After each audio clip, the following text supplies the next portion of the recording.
Have you ever wondered why men like Will Smith or Johnny Depp get absolutely dragged through the mud by their women despite their money, their looks, and their status? Is it impossible to please women nowadays, or is it actually that there's a bit more to it to make a relationship a functional relationship than just money, looks, and fame, bro? In today's video, man, I'm gonna explain to you or give you the 10 most important tips to make a relationship the relationship of your dreams. And this is coming from a guy who has been in several dysfunctional relationships that I fucked up myself, and who is now in a dream relationship, bro. My girlfriend Sandra, she's followed me everywhere. She's moved with me from London to Cape Town to Montenegro to Las Palmas to Marbella, anywhere, bro, no questions asked. She helps me with my meal prep, she helps me with my nutrition generally.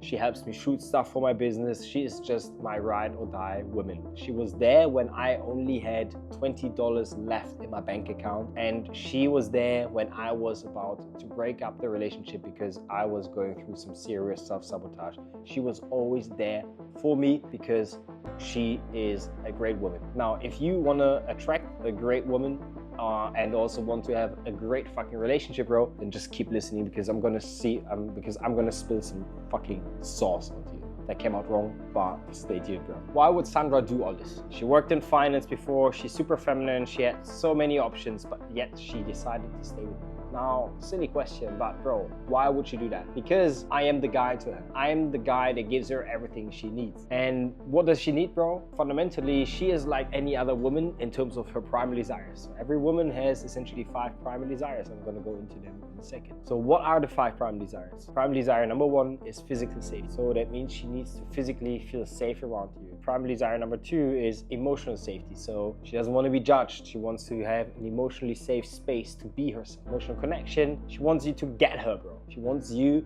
to understand her. Number 4, leadership.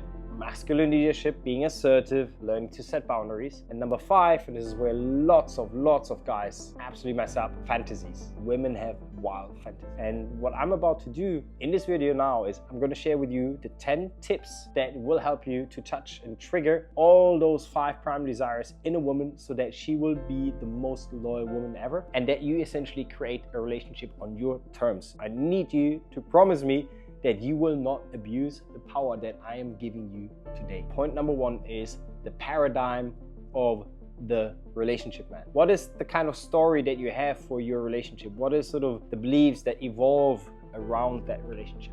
What's the kind of vibration, the vibe of that relationship? Is it more like a playground? Is it more like a library? Is it heavy and serious, or is it more light? The biggest issue that I made in my relationships, and that's one of the biggest issues I see with all the guys that I'm coaching at the moment, or like they've come to me for coaching, is they take things too serious in their relationship. You know, they get triggered easily. They every, let's say, bad behavior of their partner is turning into like a massive argument, that they lost their lightheartedness, you know. And I always say, like, these guys are not connected to their inner child anymore. There was a German philosopher, someone whose name is Erich Kästner, and he said that if you grow up to become an adult but you disconnect from your heart, from your inner child, you're not an adult. You already, like, your soul is lost. And I see that with so many high achieving men. I see that with so many men who are software developers or work in areas where you have to use a lot of the analytical kind of brain, or part of the brain. These guys are so serious, bro, especially in the relationships, and they don't know how to flirt, they don't know how to tease, and they don't know how to read her emotion, and that makes the entire relationship, I always call it the paradigm of a library, because everything's heavy. You know, when you go into a library, everything's quiet, it's heavy, no one's having, like, I mean, we all can all agree or disagree on the kind of definition of fun, but it doesn't feel like lighthearted, right? You go to a library to study something serious.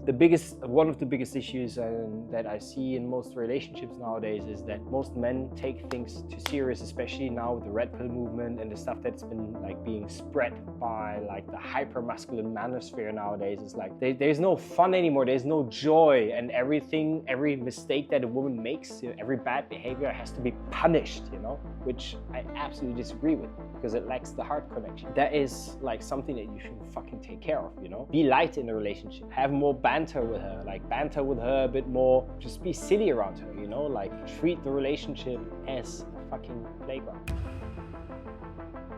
Yeah, man, that's something that I see a lot of nice guys struggle with, is like putting her into her place. If there's one thing that I learned with like having been with 2 or 3 proper long-term relationships, is like if you want a woman to be attracted to you, she needs to respect. Now, a woman cannot respect you if you are a people pleaser, if you are afraid to tell her what you're doing is not okay. So initially I said, like, keep the relationship lighthearted, and I stand by that. But lighthearted relationship doesn't mean that you sacrifice your boundaries for her. So to give you a quick example, with Sandra, we always joke around. We're like 2 weirdos that found each other. That's the lightheartedness, you know. Sometimes I scare her, sometimes I hide in the, I don't know, in the closet. Sometimes I just walk in and just scream, Sandra, you know, and she's like, just to keep her on her toes, you know. I also say, like, hey Sandra, like, if she has an attitude, and she's allowed to have an attitude, and she's allowed to have a bad day that then results in a bad attitude, but that doesn't mean that I allow her to like be disrespectful to me, you know. If she is in a bad mood, it's her job, it's her task to regulate that bad mood. It's not my job, bro. I'm there for her. I'm telling her, hey, do you want to talk about it? If she doesn't want to talk about it, I give her space. I have techniques like labeling, hey, looks like you're upset, seems like you're a bit down today, that help her to open up. But generally, like, she's a functioning fucking adult, bro. That means her emotions and her feelings are her task. If she needs support with dealing with them, I'm all here. I'm here to help you, you know. And also what I see with lots of my clients is they don't even cover the fundamentals in terms of setting a boundary. So if you want a functioning relationship, bro, a healthy relationship, you need to learn to say no when you want to say no. Yeah? I'm not saying that you should come up with arbitrary boundaries for the sake of setting a boundary, but I need you to understand that you should stop sacrificing this. No, she cannot text her ex. No, she cannot go clubbing every fucking week if she's with you. She cannot act like a single when she's in a relationship with her. Life is like, there are trade-offs, you know. Opportunity costs is this concept called in finance or in accounting. I don't fucking know where it's coming from. If you make a decision towards A, you will most likely lose out on decision B, you know, or opportunity B. What it essentially means is you have every right to stand up for your boundaries. And as I said, like, you need to, for that actually, you need to understand what are your boundaries, what are your deal breakers, you know. For me, it's no, you cannot talk to your ex. No, you can't go clubbing every weekend. Yes, you support me. I'm taking care of you, and in return, I expect you to do my meal prep and all this stuff. So those are non-negotiables for me. So if I were you and you don't know your non-negotiables in a relationship, I would write them down and ask yourself, okay, how often have I stood up for those non-negotiables? The strength of a relationship is not determined by how many easy conversations you can have and how many like fun times you have, but by the amount of difficult conversations you can have. I'm not sure where this is coming from. Maybe that's from Walt Disney, but we live in this world where we assume that everything should be pain-free, that everything should be super easy, super smooth, you know? But it's not. The best relationships are the ones where you have difficult conversations, where you go through difficult times and where you break through those. So I see this is more like a psychological thing right now as well. A lot of relationships go through phases, and I call them upper limits. You know, there's ceilings. Like Bitcoin has a support and a resistance. Every relationship begins in honeymoon phase, ideally, and like they ignore you, ignore flaws, and you just love everything about each other. And once that honeymoon phase wears off, which is essentially just your dopamine and serotonin wear off, you start seeing the person for who she is, right? Because my audience is fucking male, so obviously I expect you to date women. Whatever other choices you have, not my business. So let's assume you date women. You will hit a ceiling in that relationship. Now it's up to you and her to break through that ceiling. So let's say after honeymoon phase, you realize, okay, there are certain things that I dislike about you. That's where you come in and say, okay, so how can we break through that ceiling through a difficult conversation? So how do I have difficult conversations with Sandra? Actually, I mean, I don't really have difficult conversations with Sandra anymore, because I see conversations without a label. It's just a conversation. It's a conversation that helps us grow. There's nothing difficult about that. So the way I have those conversations with Sandra is, actually, I have this whiteboard here. It might sound super silly, but usually, I don't know, we had a conversation about like where we want to see this relationship grow. We wrote down our sides. Okay, this is what I want, Jean's side, I want in my relationship. This is what she wants in her relationship. And we compared and we're like, okay, what is missing? What do we need to work on, you know? And that's, for a lot of people, that's a difficult conversation to have, and that's fine if it but those conversations have to happen. If you want to break through ceilings, the ceilings of a relationship, you have to have those difficult conversations. And yeah, it requires confidence, bro. You know, it requires confidence to have that conversation. So you need to let go of your people pleaser. You need to let go of the fear of avoiding conflicts, you know. If you never let go of that, bro, you will always be that little Kevin who can't go anywhere in life. As I want to repeat that here, like the amount of difficult conversations a relationship can have determines the true quality of a relationship. I cannot stress this enough. It's actually once you start enjoying those conversations, once you start like reframing them from a difficult conversation into let's grow together, those conversations are actually fucking fun, because you identify growth opportunities for you both, where you can meet her needs and you can get her to meet your needs. What's to dislike about that, bro? I mean, what's the worst case? She doesn't like those conversations. If she hates those conversations, if she doesn't want to have those conversations, then bro, like, quite honestly, you're not with the right woman, man. Unless you're like a fucking Kevin yourself. You attract what you are, by the way.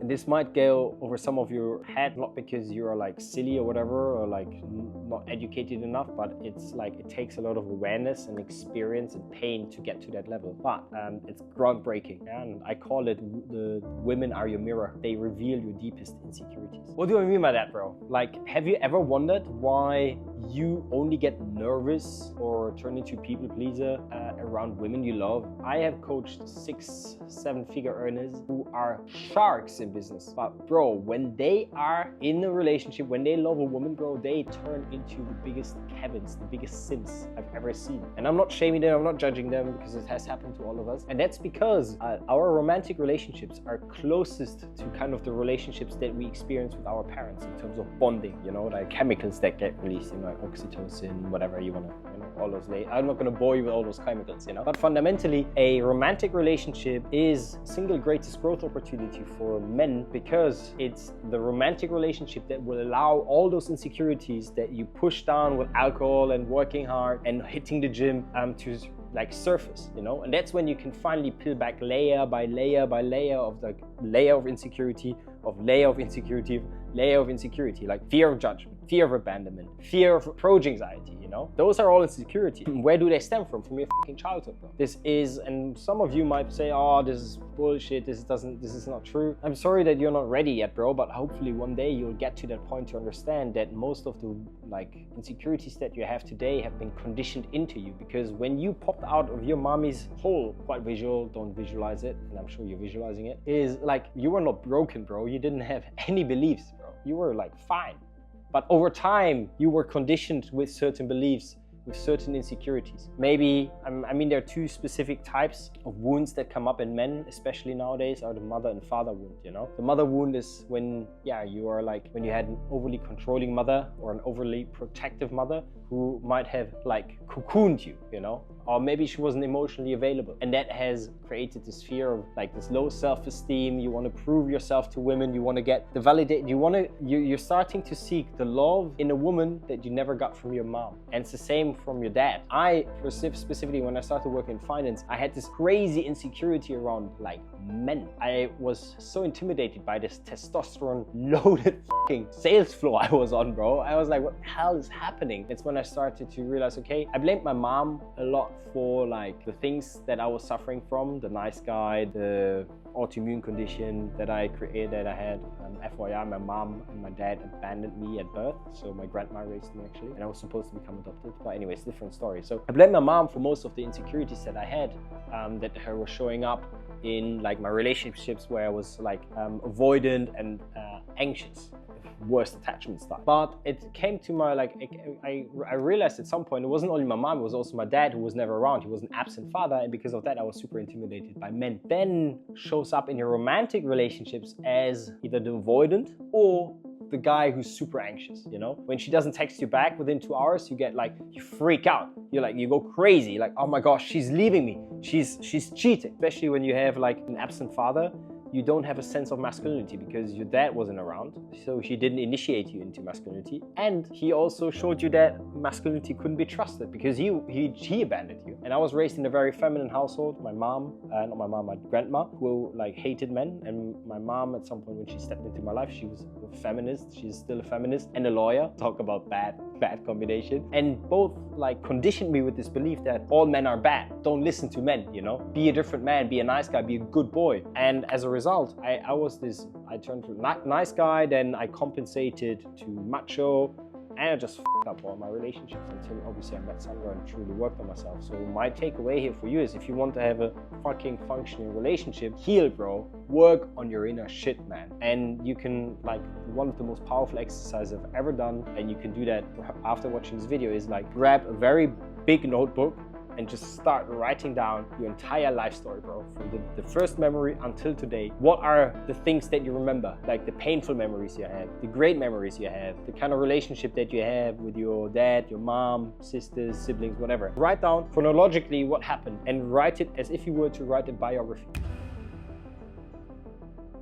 Or like advice number 5 to create the relationship of your dreams is never stop dating her, bro. Man, I cannot stress this enough, man. So many guys, I touched on it earlier, like they stop flirting, they stop teasing, they stop doing all the things in a relationship that got her attracted in the first place. When you put it out, or when you lay it out like this, it sounds retarded because it is stupid. It's like, I have this formula, I have this system, and it creates the results that I want, it creates the desired results. And now that I have what I want, and now that I have the results, I'm gonna stop doing the things that actually got me the results? That's silly, isn't it? So flirting and teasing, what is that? What do I mean by that? So a lot of guys don't realize that you can friend zone yourself in a relationship, by the way. So, and that is done by when you remember the 5 primal desires that I mentioned earlier, emotional safety, emotional connection, physical safety. So a lot of guys, especially the nice guys, they focus heavily on building an emotional connection, emotional safety, and maybe physical safety, but they completely neglect leadership and fantasies. And that is created, fantasies and leadership is masculine energy, is leadership, and fantasies is flirting and teasing. So what are flirts, what are teases that you can deploy in a relationship?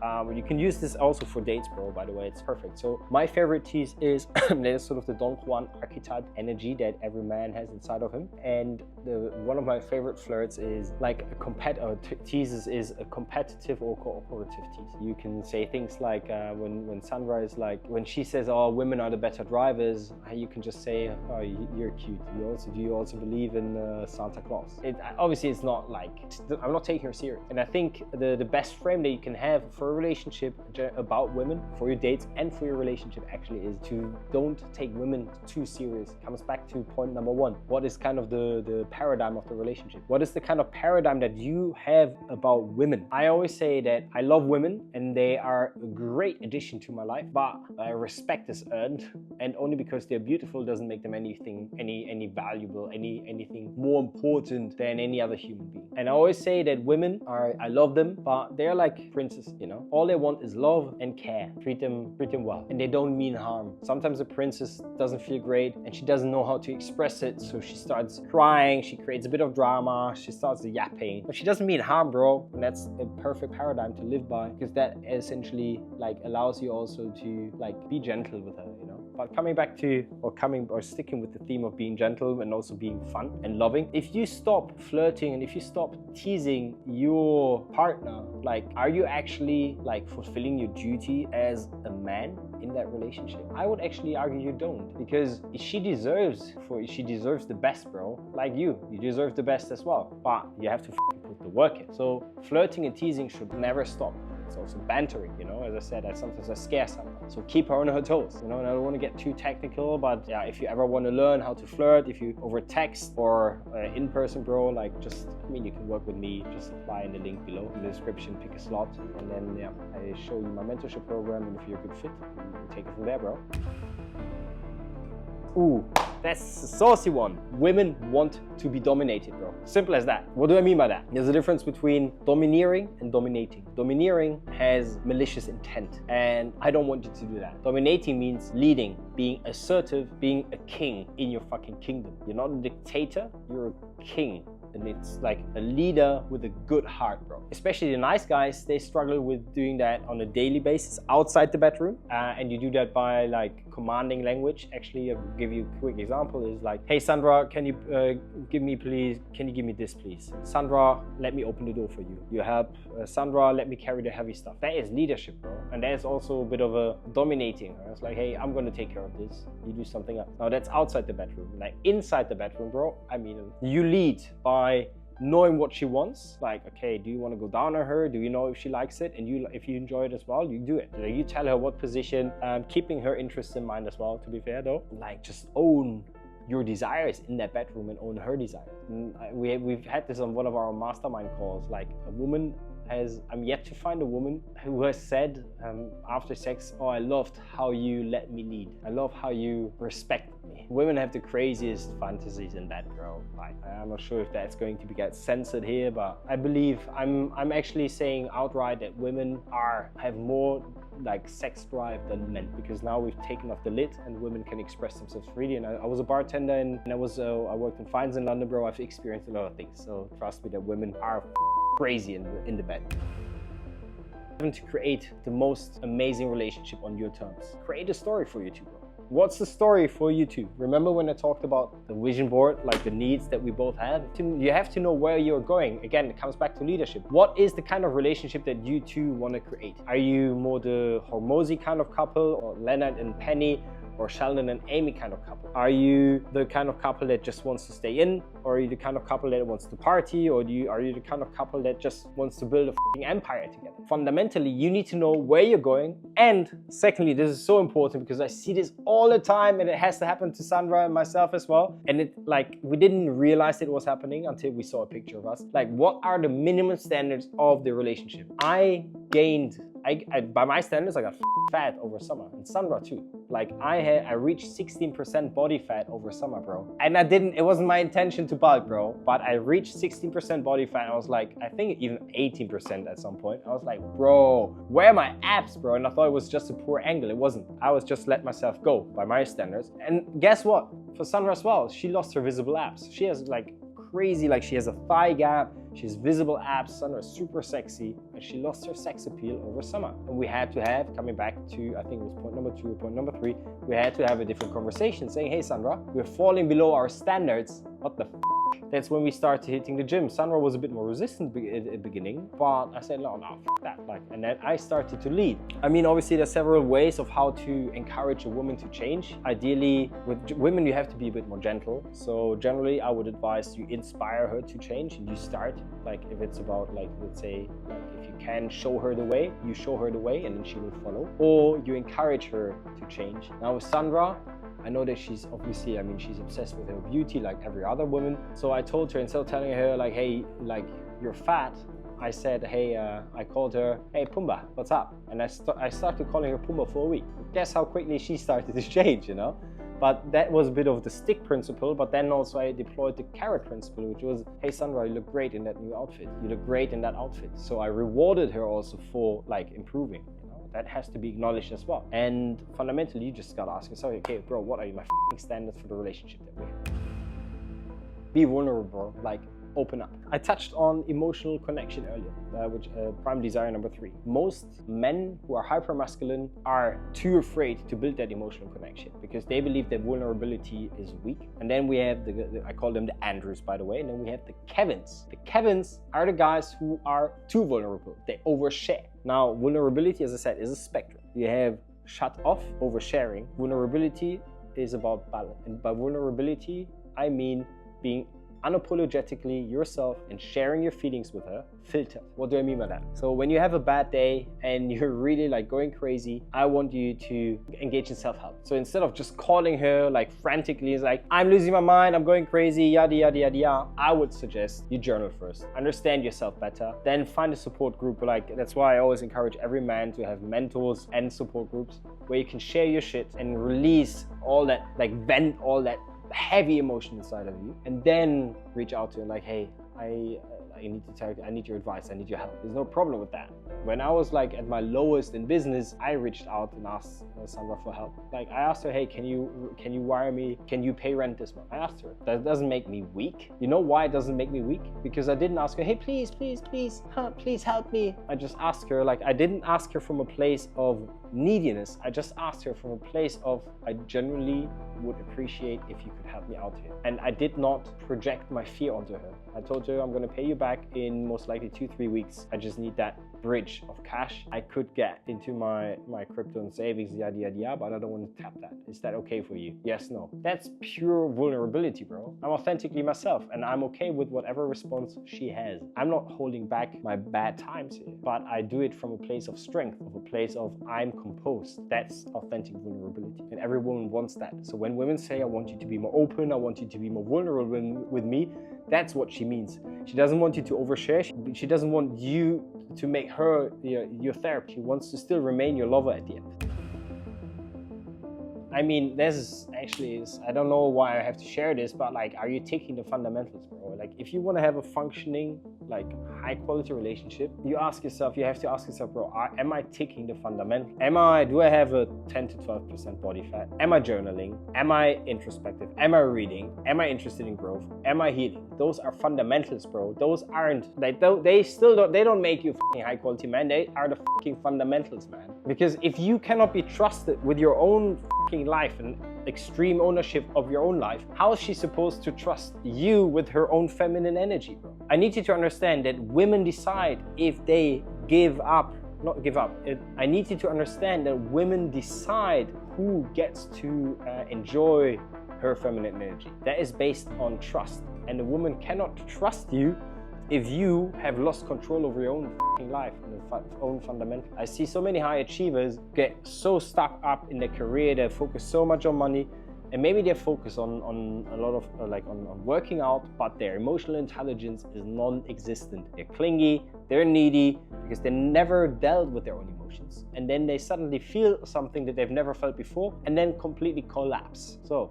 if you want a functioning relationship, ask yourself, am I ticking the fundamentals? Again, let me repeat that. Journaling, reading, and ideally not novels, but like non-fiction books. Meditation, breathing to calm down your nervous system, because if you have especially as a high achiever, you're constantly exposed to stress that will have an impact on your nervous system. To regulate that nervous system and compose yourself more, breathing, bro. And men's groups. I mean, every high achiever should have a mentor, and every high achiever should be surrounded by other guys who are on the same path. If you're looking for that kind of group, again, click the link below. You can join my program. But first, I would like to have a chat with you and see if you're a good fit and if I can help you.